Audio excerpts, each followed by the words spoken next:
If you are born in one of the 50 countries here in North America continent, then you are a foreign national in that country. If you were born in Delaware, you are a Delawarean national. You do not want to be called or refer to yourself as a state citizen, a state national, an American national, a U.S. citizen, or a U.S. national. You do not want to apply any of those terms to you, lest you be attached to the jurisdiction of the District of Columbia and all of its ceded territories and possessions. So, the question from one of our members is, if he is born in the state of Georgia, how is he a Georgian national and not a citizen of Georgia, especially since Georgia has ceded over their jurisdiction to the United States, right? So that's the question. He's looking at his birth certificate and he's trying to discover, on his birth certificate. Of course, it doesn't say anywhere on there the United States. Some birth certificate says the United States of America, but for the most part, all of our certificates says Georgia, California, Oregon, Nebraska, right? That is your proof as to the country you are from. Just like someone who's born in another country, in France, Colombia, Argentina, they have birth certificates there, right? And that is their proof when they come over to the United States as to who they are, including their foreign passport. So what you need to understand, you first have to understand how these countries were first considered countries before we started calling them the state of Georgia, the state of Delaware. They first had two other names prior to it becoming the state of. So let's go to the beginning. What I want you to join me in is let's go to the Quebec Act of 1774. We're talking about uh, land patents and territories being ceded over, okay? The Quebec Act of 1774, it will tell you that all of these 50 states that we have were considered to be countries. Let's look at here. It says, may it therefore please your most excellent majesty that it may be enacted and be it enacted by the king's most excellent majesty and by and with the advice and consent of the lords spiritually and temporal and commons in this present parliament assembled and by the authority of the same, that all the territories, islands, and countries in North America belonging to the crown of Great Britain, bounded on the south by a line from the Bay of Charles. So let's go back. You see that it says that all the territories, islands, and countries in North America. North America is not a country. There are countries within the North American continent. Do you see that? Now, knowing this, this is why I tell you, you do not want to call yourself an American national. Let's break down the word America. American, Khan, the Khans, Amadi Khans. That was a whole nother term applying to a whole set of different people back in the day. Now, it went from territories to islands to countries. When I talk about the state of Georgia, where is that coming from? That's coming from the 14th Amendment. Take a look at the 14th Amendment. It says in Section 1, all persons born or naturalized in the United States and subject to the jurisdiction thereof. The thereof is what's controlling the state of. That's where it comes from. Thereof are citizens of the United States. and the state wherein they reside. So once a country within the North American continent ceded over its jurisdiction to the United States, it then became a state. It became a part of the thereof, the jurisdiction thereof.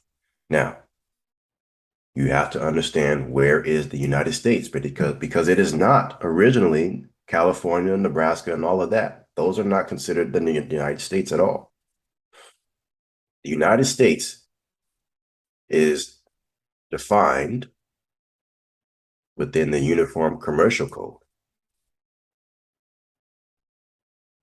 Article 9, Section 307, they're talking about the location of a debtor. If you go down to subsection H, the location of the United States is located in the District of Columbia. Do you see that? DC is the entire United States. DC can spread its wings throughout the 50 countries when each of those 50 countries cedes over its jurisdiction to DC. And now DC can do a work in one of those 50 countries. So the Quebec Act clearly tells us that they were territories, islands, and countries within the North American continent. Now, I also want to take you to the Constitution of Delaware of 1776. If you go down, the last part, it says, verified from the constitutions of the several independent states of America. So, first they were territories, islands, countries, and then right after the Articles of Confederation of 1781, you're going to notice they became several independent states of America. So it would be Delaware, one of the several independent states of America. Oregon, one of the several independent states of America, and so on and so on. That's what they were called. Then they became the state of Oregon, the state of Nebraska, the state of New York, by way of that 14th Amendment. That's what allowed it.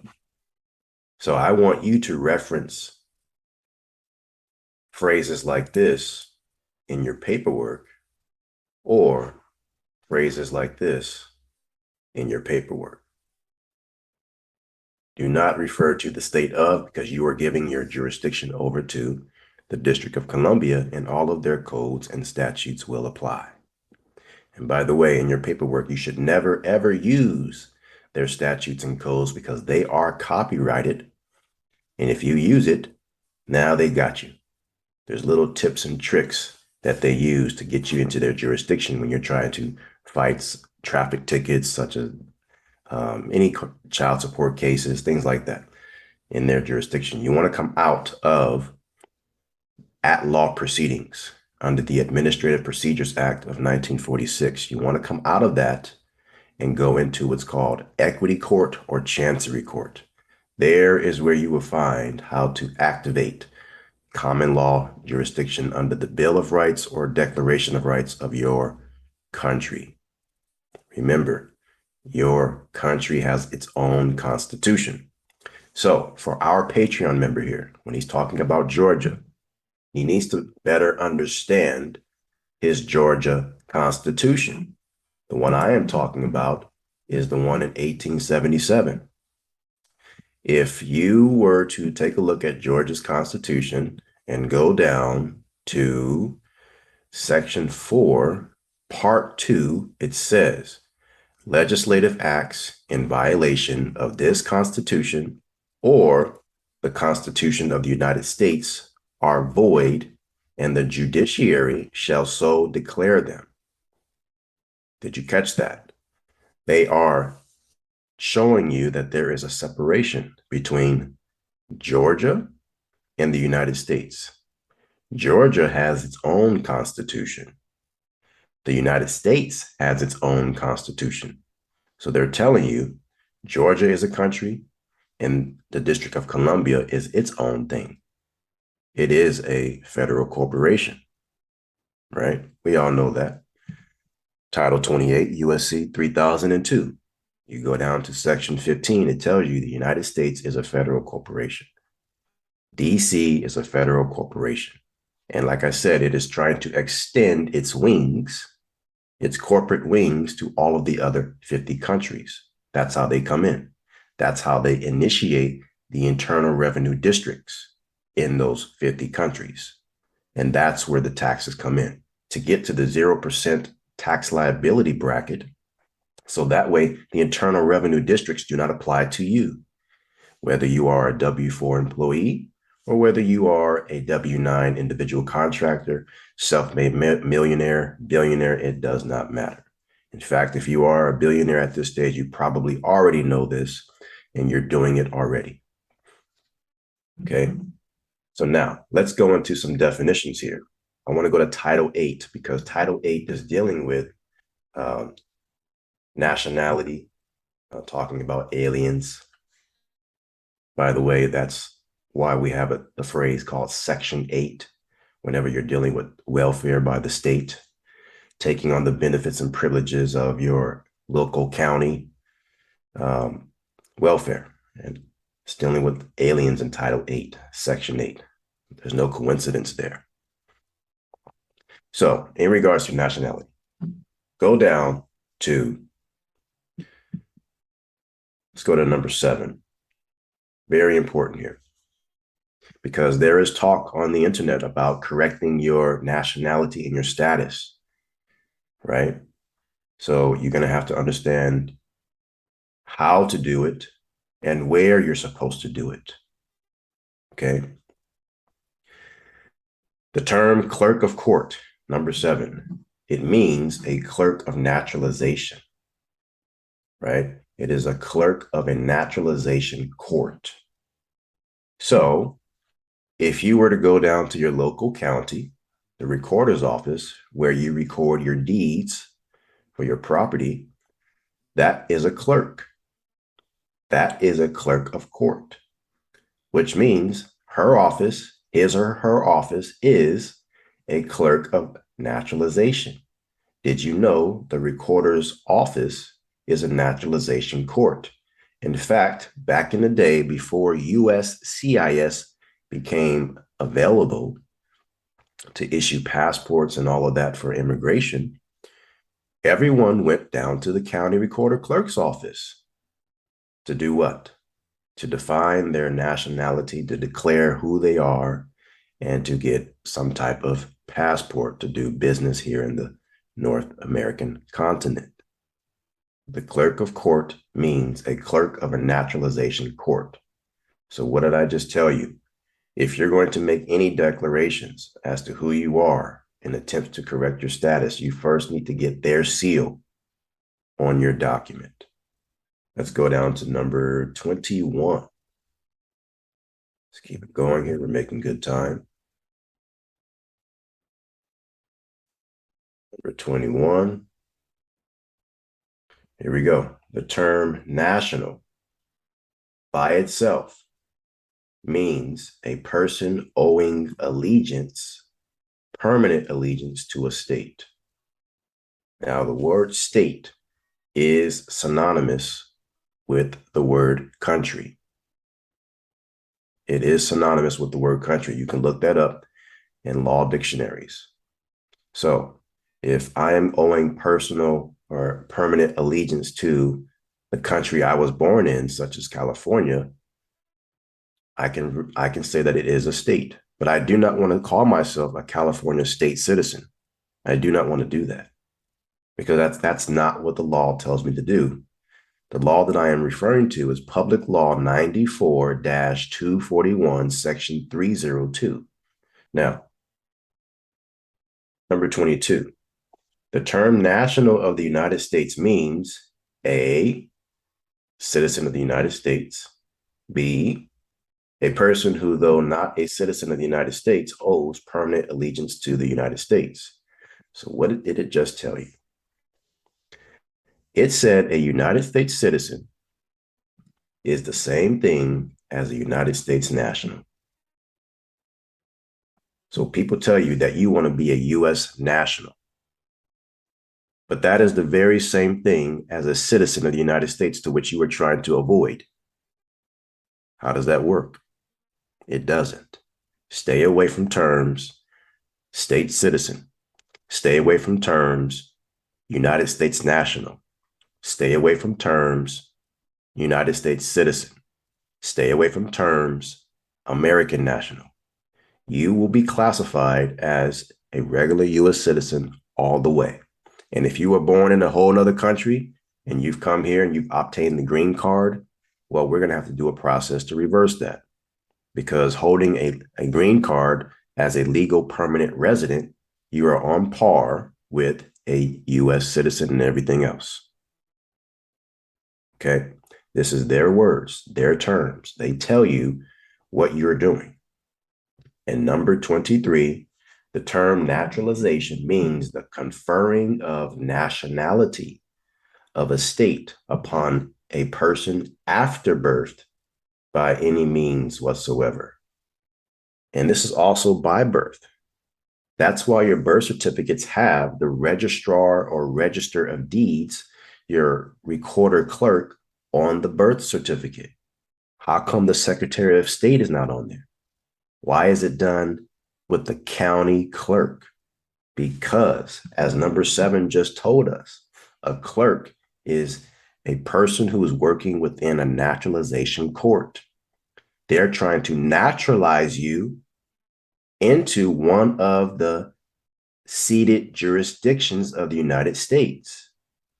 That's what they're trying to do by birth.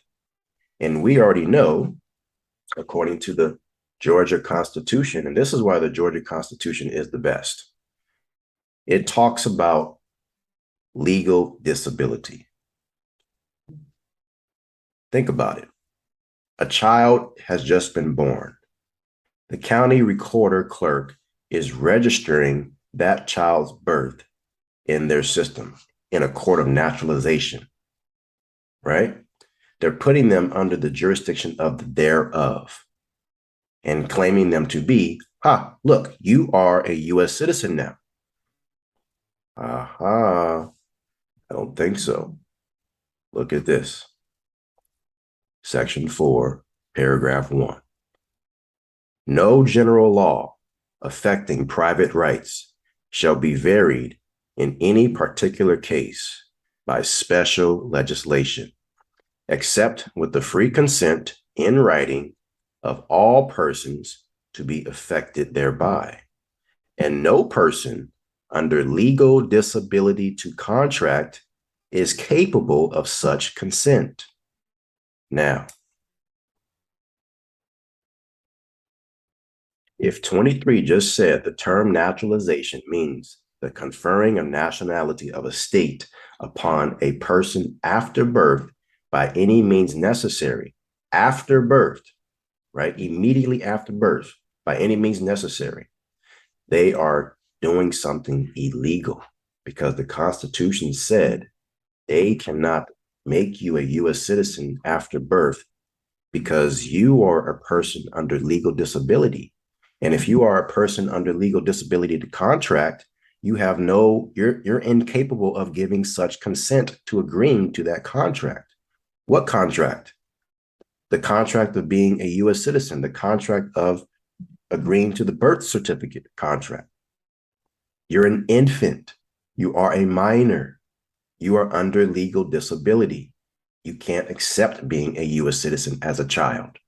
So therefore, you need to tell them your document of proof.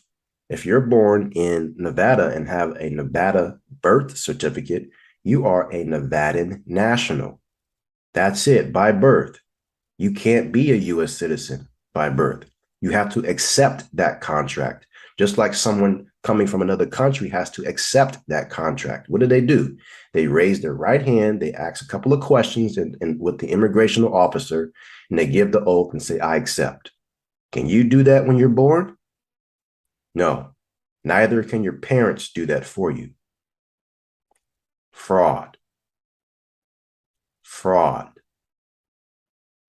Do you see that?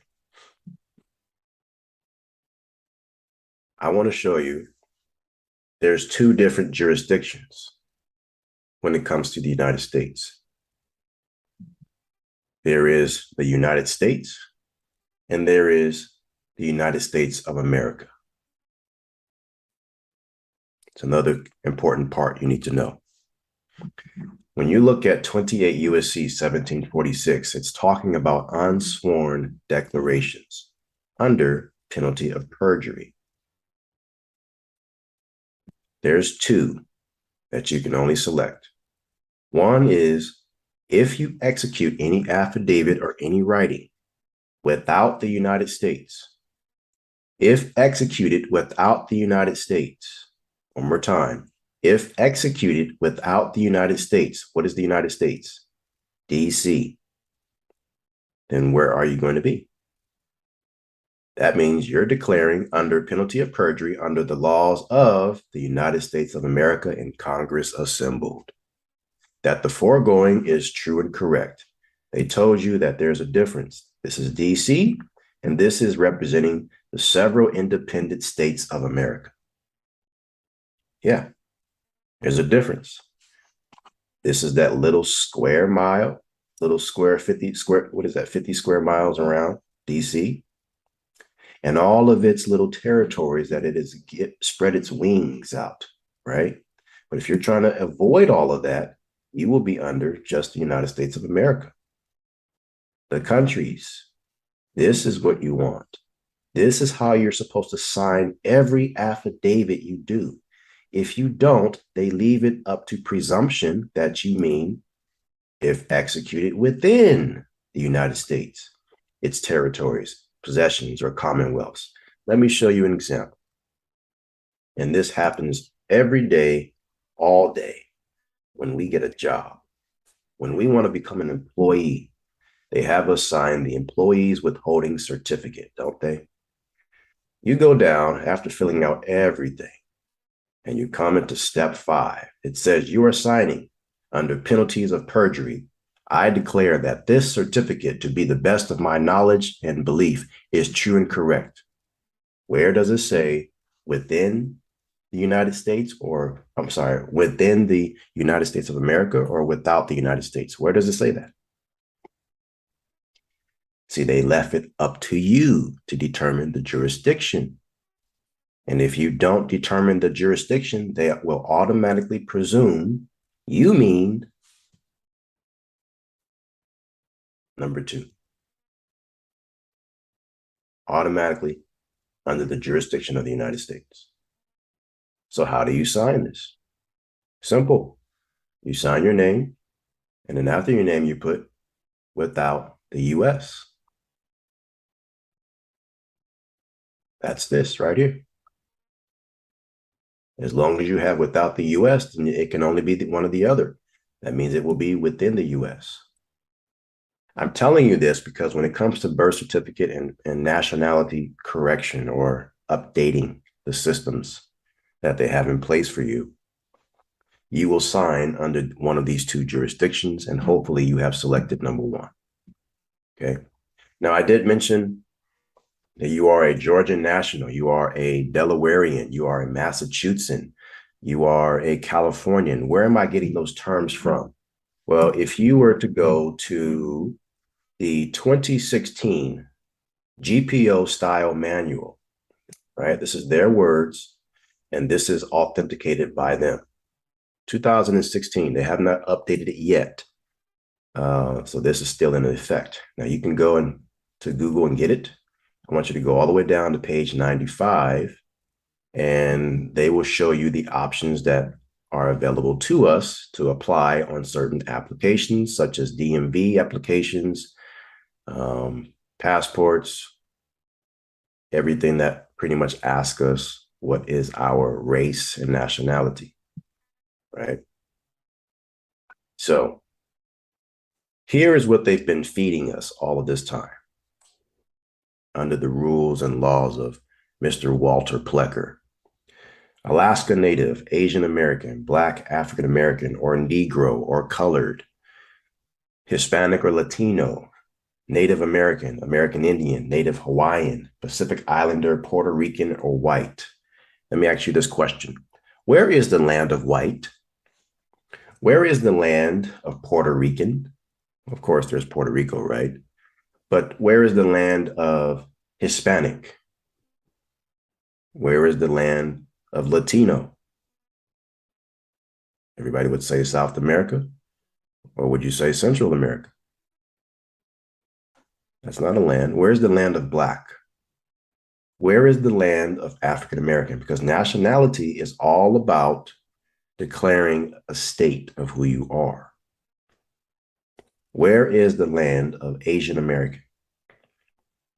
You see, race and nationality are two different things.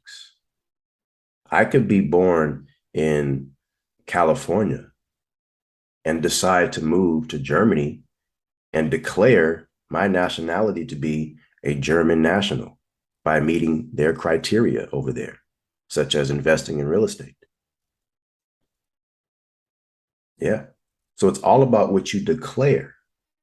There is no land of Black. There is no land of white. There is no land of Hispanic or Latino. You are either Colombian national, Argentinian national, Venezuelan national, Venezuelan. That's it. But if you go up to page 95, it's talking about nationalities that you can select. If you were born in Louisiana, you are a Louisianian national, Kentuckian national, North Dakotan national, Ohioan national, Pennsylvanian national, Wisconsinite national, Wygomingite, if that's how you say it, West Virginian, Washingtonian national, a Kansan. If you were born in Indiana, you are a Hoosier national, a Georgian national, Floridian national, Connecticut national, Coloradan national, Marylander national, Minnesotan national, right? New Yorker national. People play with this word very loosely. New Yorker. Oh, I'm a New Yorker. Do you know what you're really saying? It's not that you're just from New York. That is your nationality. New Mexican, Vermonter, a Texan. These are actual tribes, nations that you must use whenever you are filling out applications. Get used to it. So within the Patreon community, I show you how to correct the passport, how to do it correctly, because I tell you, inside of the passport application, they tell you to do things like this. There are certain sections that we have not been reading, such as the acts and conditions section. And if you read that, and if you have not done what they told you to do, then you did the process wrong, and you have just been reduced as far as the number of representatives in the state to count your vote. That's what this is all about. Reducing the amount of people who are the amount of representatives who has the power to vote. Sure, you can cast your vote, but is it counted? I highly doubt it. They are the ones who are voting because they are in their proper place. They are in what's called an express trust. Nationality is connected to being in trust and having that registered with the IRS on what's called the zero file list. That is inside of their Internal Revenue Manual, 21.7.13. That's where you go, and it talks about how you can fill out certain information to obtain being on the zero file list. That means you will no longer have to file 1041 forms or 1040s once your estate is completely reclassified under the jurisdiction of that foreign express trust. So that's going to be it. I just wanted to share exactly what nationality is all about and how you can declare it, what is correct. One last time, you are not a U.S. citizen. You are not a U.S. national. You are not a state citizen. You are not an American national. You are a Nebraskan national, New Yorker national, Californian national, as what the GPO style manual says you are. Wherever you were born and wherever you have evidence of your birth certificate, that's what you are. One last thing, if you were born in another country and you've come here and you have already obtained your certificate of naturalization, what are you? How do you declare to be one of these nations? Like I said, by real estate. If you have real estate, if you have real property in either one of these countries, then you have the same rights as someone who was born here already. So if I was born in Brazil and I've obtained a temporary visa, or I've obtained a certificate of naturalization, I went through the entire process and they made me a US citizen, and I want to correct that.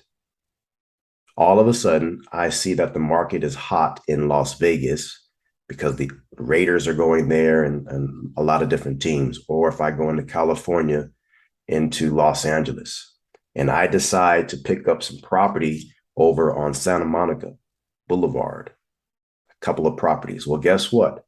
I can now state that I am a Californian national by declaration. Remember, Public Law 94-241, Section 302 talks about declaring your nationality. And that's exactly what they're looking for when you fill out your passport with the Department of State. All right, that's going to be it. Thank you for joining me in this video. I will see you next time.